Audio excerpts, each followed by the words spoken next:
अगर आपके मंदिर में, आपके पूजा स्थल में शंख नहीं है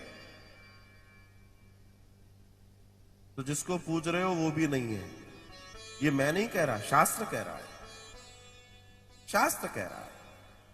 ये शास्त्रीय दर्शन बता रहा हूं मैं आपको,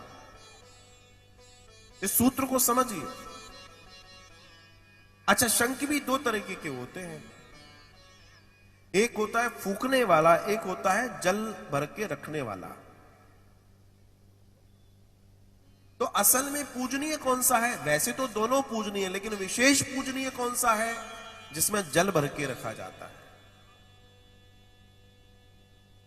और जो फूकने वाला है वो फूकने के लिए होता है, चूंकि मंदिर का है, फिर धो के रख दिया जाता है। लेकिन जो विशेष पूजनीय है वो वही शंख है जिसमें जल भर के रखा जाता है। अब जल भर के क्यों रखा जाता है? उससे भगवान का स्नान ध्यान आदि इत्यादि तो होता ही है, लेकिन आपको मालूम है उसमें जो फास्फोरस होता है, उसमें जो गुण होते हैं, अगर आप शंख में जल भर के रख दें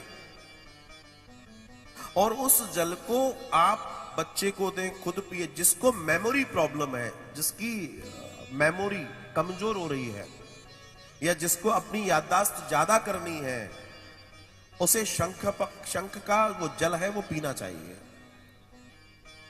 उससे याददाश्त तेज होती है, उससे आपका ये ब्रेन अच्छा होता है। जिन बच्चों को आपको लगता है कि पढ़ने में कमजोर है, ऐसा लगता है, उनको शंख का पानी पीना चाहिए। बहुत लाभ करने वाला है, बहुत लाभ करने वाला है। हमारे यहां, हमारे सनातन में पूजा पद्धतियों को बहुत सिद्धांतिक दर्शन में बताया गया है, ताकि हर कोई उसको समझ पाए, उसको जान पाए। तो शंख, तुलसी और शालिग्राम,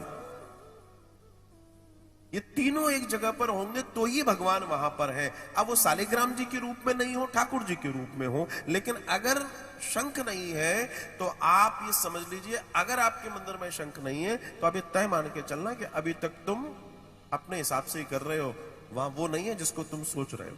ये मैं नहीं कह रहा हूं, शिव पुराण का दर्शन है, भगवान कह रहे हैं।